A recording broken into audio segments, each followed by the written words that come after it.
Okay, what you're seeing is obviously a Singer Featherweight 221. And this belongs to Sharon, who comes from the East Coast out in the Carolinas. And I am in the final phases, the final track of getting this machine ready so I can ship it back to her. And what I wanted to show you today is there's a common mistake made with vintage machines that are motorized, and that is relating to the motor brushes. Motor brushes, I mean, it really breaks down to millimeters that can make a difference between the right brush and the wrong brush. And I've had it happen to me where I've ordered something that they tell me is compatible with the Singer 221 Featherweight and would work on a 222, etc.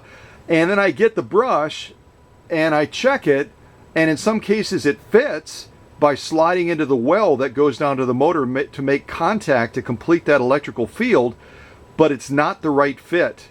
And fit is a critical factor when it comes to a motor being able to do what it was designed to do. So it really becomes a issue of science in verifying, kind of like back to the Reagan era where his saying was what? Trust but verify. Well, I trust people generally when I procure parts for machines, whether it's motor brushes or anything else, but I always verify it because I want to make sure that it is fully compatible and that it's going to serve that machine like it was intended to be done. So let me zoom down a little bit, and I'm going to take you through a brief class on motor brushes and why that is significant. So let me flip my screen around, and hopefully I can see what you're seeing. Okay, so what I have in the camera shot right now is a series of different motor brushes, ones that I bought with the understanding and the assurance on the part of the seller that they would work with a model like this, the Singer 221. I discovered through due diligence that they were absolutely incorrect, and I don't know if it was deception or ignorance, but this is the first one that I ordered. This one right here. Now it fits in the well perfectly.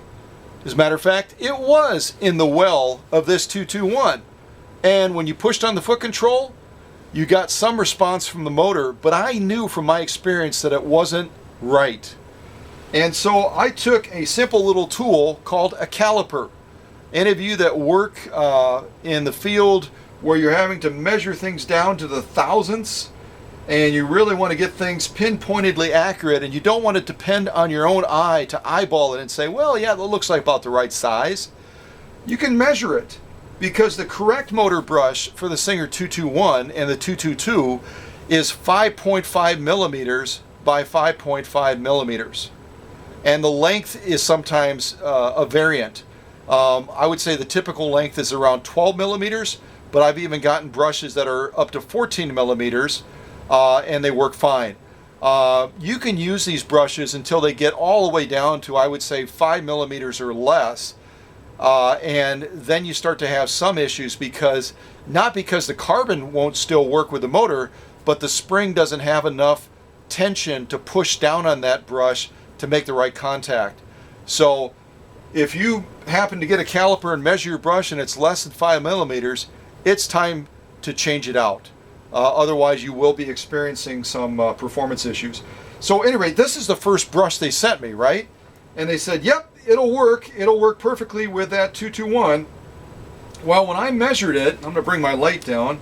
I don't know that you'll be able to see the actual measurement in the camera or not, but it's actually less than 5 millimeters. It's closer to 4 millimeters, which that right away tells you that it's at least 1.5 millimeters off on that side. And then we measure the other side, and it's about 4 millimeters as well. So again, we're about 1.5 millimeters off from what it should be. Again, our target is 5.5 millimeters by 5.5. This is well under that size, and yet they told me it would fit the machine. Well, you know what? They're not absolutely wrong. It will slide into that well that the brush goes into, but then there's a cushion around every side of that brush. And while there's downward pressure, because the brush fits in like this, right? There's downward pressure holding it in contact, creating some electrical field. There's that jostling and wiggle that then affects the performance of how that electrical current works in conjunction with the motor and the brush. So it's a no-go because it's not the right fit. A brush should fit within that well with just a tiny tolerance of distance on either side of that brush. You don't want it so snug that that brush has to be kind of jammed into that well. Then the brush is too big, and then you have to get out your handy dandy little grinder and grind that brush down manually, unless you want to try to go through the druthers of sending it back. But that is one intervention you can do. But I would prefer just to start with the right thing, you know what I mean? So I'm going to put this one back in the bag, and this will work. This brush is not a total loss because it will work on certain Elna machines and also on certain Necky machines as well. So I've got it in my inventory when that need might arise. The other brush that I was sent, and again with the absolute assurance that it was the right brush for a Singer 221 or a 222, and again they said it will fit the machine. Well, in this instance they're absolutely wrong. It is so over girth and so out of dimension when it comes to the millimeters, you can't even fit it into the well of the Singer Featherweight. It won't go in. And this one came in, let me see if I can check it real quick with my caliper. This one came in at almost 6 millimeters. And if I check the other side is actually right around 5 millimeters. So if you were going to try to save this brush and use it on your Featherweight, you would have to grind down the one side by almost 1.5 millimeters.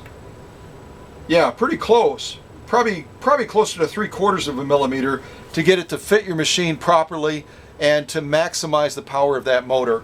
But we're not going to goof around with that because this particular brush, interestingly, will work on some FAF machines and also on some Singer models that are much more dated. So I'm going to hang on to this brush as well. It's not a total loss. The other thing I was going to show you real quick is most Singer Featherweight owners, seldom if ever, are going to remove the motor from the machine. But behind that machine, see if I can get the right angle for the camera, behind the motor on the Singer Featherweight where it mounts, there's a ton of junk and debris and oil and dirt and everything else that builds up there over time, and it's not totally immobilized. So again, as I've told you multiple times, with motors being a lot like vacuum cleaners, and they will suck in through the electrical current and also through the combustion of that motor pulling air in, they will suck all the garbage of the environment into them, and it will impact the copper contact points. It will affect the performance of the motor brushes. It will get and bake onto the coils. It just junks up the motor totally. So you want to keep every aspect of your machine clean. Now at a glance, if you had looked at this machine, it looks really pretty, like most Featherweights. But things like this are out of eye, are forgotten, are definitely not serviced if you go into most of your typical technician points and sewing centers. They're not even going to think about this, and yet this over time, sometimes a very short period of time, can have a huge impact on the performance of your Featherweight. And I'll show you when we take the motor off where I cleaned all this junk out of. And there's even more inside of the motor that I won't be showing in this video, but when I do a service on a machine, it is the inside, the bowels of the machine. Other places that so-called restorers and technicians will never even go because you know what? They don't even know to go there. So this I'll just show you as a portion of what the real predicament of a machine can be and what impact that can have on the performance. It can be huge. All right, so let me turn this Featherweight around so we can get a shot of the side of the motor. And I'm going to show you how to take this off. It's actually not a very difficult process at all. You just have to be patient in doing it. Otherwise, you can cause some damage to your machine. Okay, so let's get over here. There we go. That's a pretty good spot, I think. Yeah, I like that shot. Okay, so as we're looking at this, you're seeing the belt. You're seeing the pulley down here. And this pulley does come off. I had one customer contact me and say, I can't get my belt off to change it. And I took it into a sewing center and they said they could cut the belt off, but I don't want them to cut the belt off because I'd like to keep it as a backup. I just want to replace the belt and then have a spare. And they said that there's no way that this is somehow machined to the shaft and it won't come off. Well, that's absolutely hogwash. Okay? There's a tiny little screw. Let me rotate it around. I probably won't be able to show this to you in the camera shot, but I will try. There's a tiny little screw. I'll try to zoom in on it so you can see it. And this is the screw that can come out. Come on, camera. Trying to get it to focus here. Oh, that was worse. Oh, wow. Sometimes you try to make things better and it's just absolutely worse, isn't it? Well, you can see it. It's right there on top of that pulley. And that screw requires just a standard screwdriver, but a very small one. You want to make sure that it's a super small screwdriver because otherwise what's going to happen is you're going to strip that screw and then guess what? You're going to have a bear of a time ever getting that pulley off without drilling that screw out. And if you drill it out, you got to be real careful then that you don't hit your shaft. So I'm just telling you that it's possible, but I wouldn't recommend that you focus on that. So I'm going to zoom out a little bit. Let's get back on task. All right, so there's our motor. And what I'm going to show you is a very simple way to get that motor loosened. So whether you want to change out the belt, because an original Featherweight belt was designed so it will slide past that pulley without taking that pulley off. They obviously knew that the average person, even the average technician, doesn't want to be messing around with a pulley, and so they designed the belt to do that. Some aftermarket belts will be more girthy and they'll fit in the track of the pulley, but they will not clear that pulley, so then you are kind of stuck with having to take that pulley off. So let me go ahead and lower this back down. I just did that so you can see that screw more easily. Okay, I think we still have a fairly decent shot. Yeah, you can see this over here. So the first thing I would do is get a simple cosmetic pad or something of the equivalent. And you want to slide it between the pedestal of your Featherweight over here and where that screwdriver is going to be going in to loosen up that bolt to take off the motor. Okay? Otherwise you might scratch the side of your pedestal on your machine and you will not be a happy camper. So I'm just carefully loosening this bolt on here. You'll probably have to give it about 6 to 8 turns to free it from the motor. It might be a little bit more. And I just totally freed it by,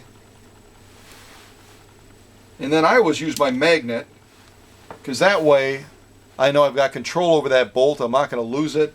And you'll also want to make sure when you take it out that there is a washer on that bolt, because the housing point that this connects to is cast aluminum. And there's 2 reasons you want to have this washer on here. Number one, it distributes the torque and the tension of that bolt so it's not going to crack the aluminum of that housing. Secondly, it's going to give a more even torque and a more even tension on that motor, so you're not going to get vibration issues and it's not going to loosen up and allow this belt to get loose. And then you're going to have slippage issues. So those are the 2 reasons. If you happen to look at yours and you don't have a washer, you'll want to procure a washer at your local hardware store that's going to be compatible. And the compatibility factor is really a matter of thickness. I don't know if you can see, where am I? Way over here. You can see the thickness of that washer. It's not super thin, but it's not overly thin. And you might be saying, well, Scott, don't you have a caliper? Can you tell us about what the thickness of it is? It's about 1 millimeter, if that helps you. So a washer that's about 1 millimeter, and it's going to just slightly exceed the face circumference of the bolt. So it's going to be a little bit wider, okay? All right, so at this point, we have the motor loose. And you'll want to be careful because the motor has wires coming off the back that run into the body of the Featherweight. So we're going to very carefully kind of lift the motor up a little bit, and then we're going to work that belt slowly around that pulley. It's not a quick process, but there we go. We're free of it now, okay? And back in this area over here between the motor and the housing is where, you remember that gunk I showed you? That's where I got all of that gunk off of. You can hardly see how black it is. It's just black as tea, really, with all that junk in there that got stuck behind there. And again, that motor eventually will pull this stuff in, and it's going to impact your machine dramatically. So if you happen to get into a position where you're taking your motor off like this, take a moment to clean behind there. The motor will, because the electrical connection is on this side, the motor will arc around a little bit so that you can open up that housing area. And I'll show you that now by rotating the machine, the back housing space, and then we'll kind of zoom in again so you can kind of see what it is that I'm doing. Okay?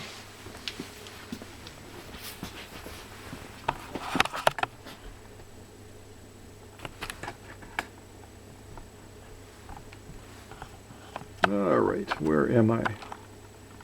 Ah! Shazam! We found it! We just have to get the camera to focus. Okay, so you can see on the left side coming out of the body that wire wrap. I'll just kind of point at it. This wire wrap right here is the one that there's not a huge amount of tolerance.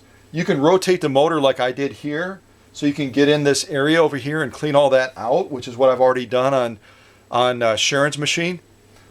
And this also, you can see this hole over here. I think you can see that hole. Let me see if I zoom in on it.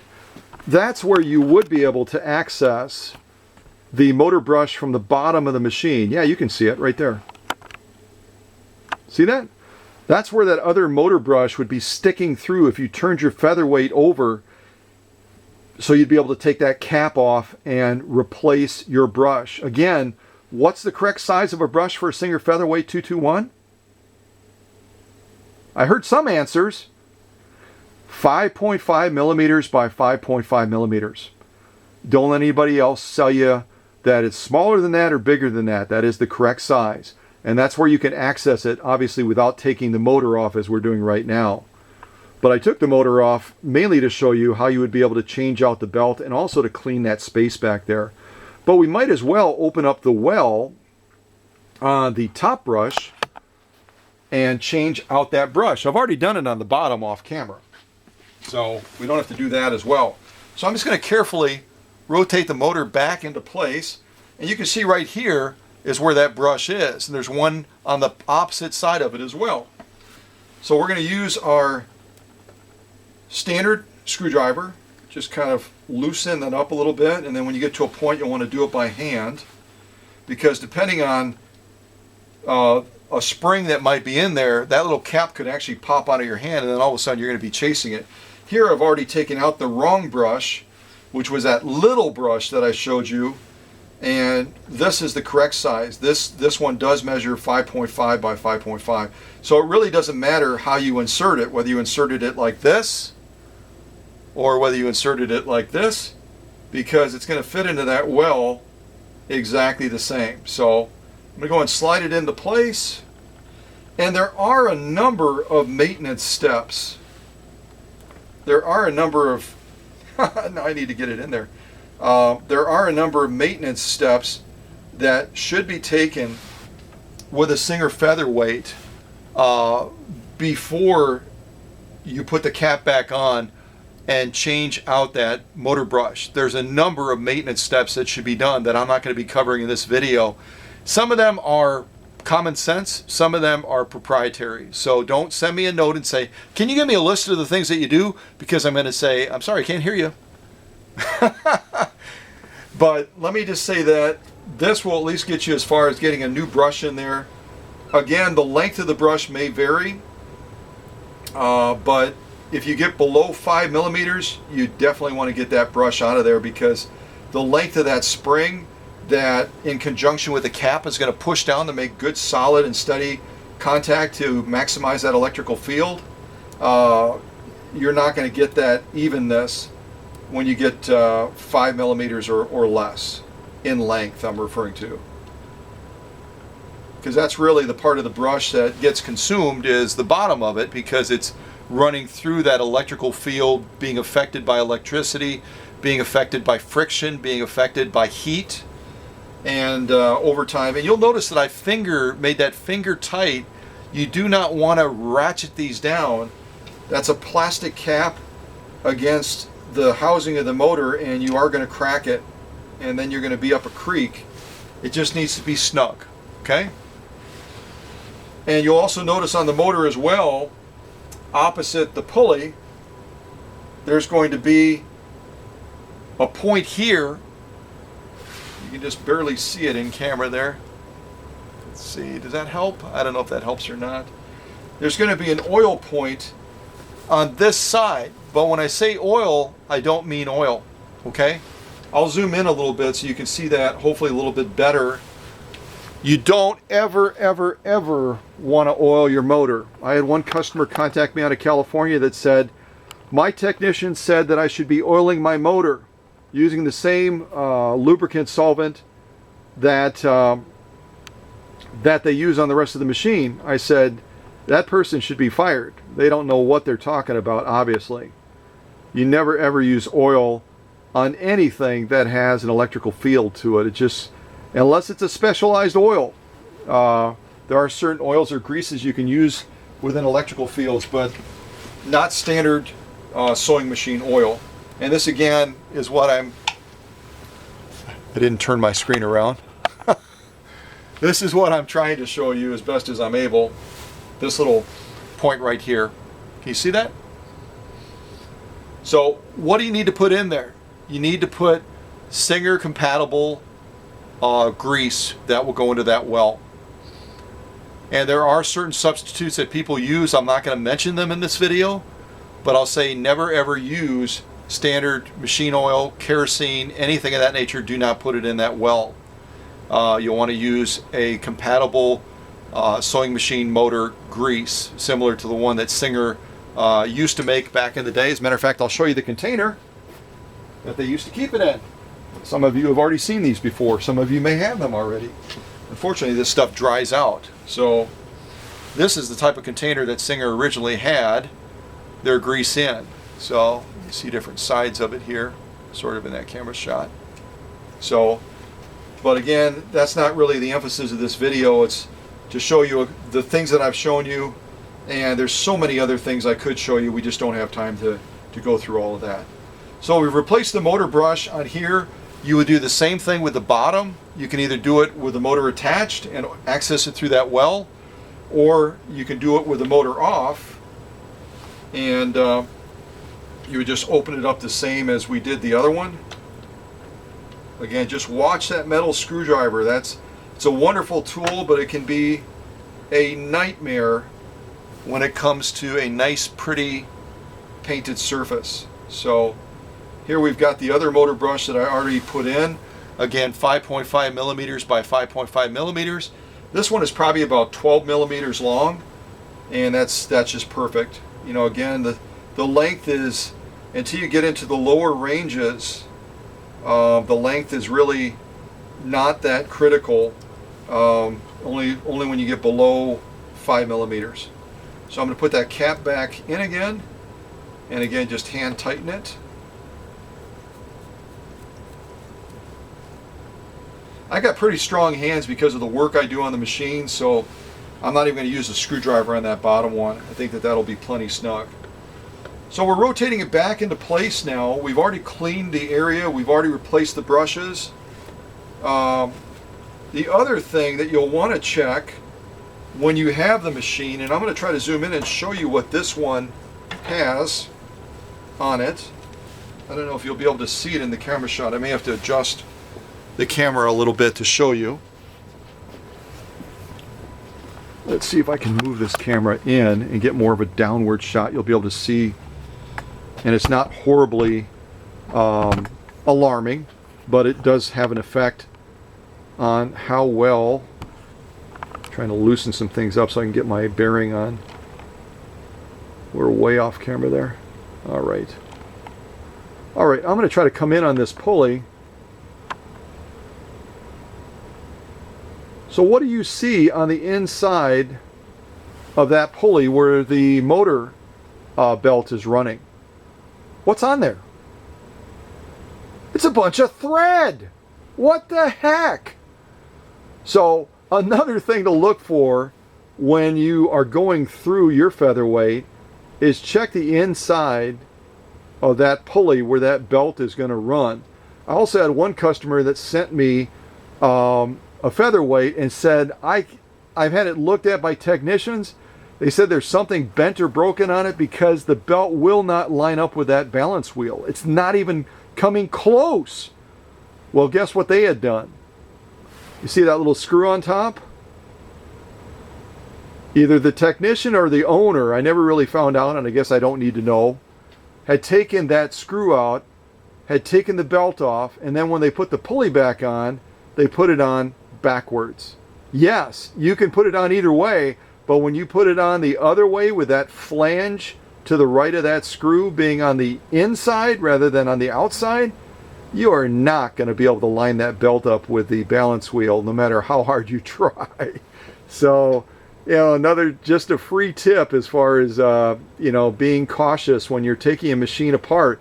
I have to do the same thing, folks, with all the machines that I work on. Some machines that I've never had on my workbench before, I painstakingly make sure that when I put that machine back together that I've noted very carefully the sequence of the parts, the compatibility of the parts, everything else, and just making sure everything is correct.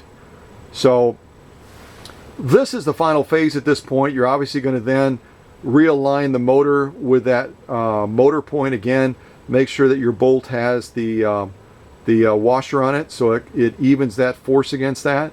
Get that belt back onto the pulley after all the thread is taken off, which I won't show you in this video. I'll do that off camera.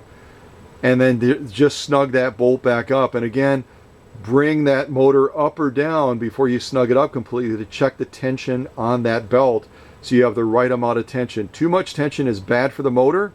Too little tension is bad for your sanity because you will have slippage issues, and you don't want that either. So I hope this has been a helpful video. I'm going to be showing this as a premiere on Friday night. No one else will have seen this video. You will have exclusivity and access to it by way of the premiere. And I hope that will give you some insights into your future featherweight or your current featherweight, how to take care of that precious princess of singers. All right?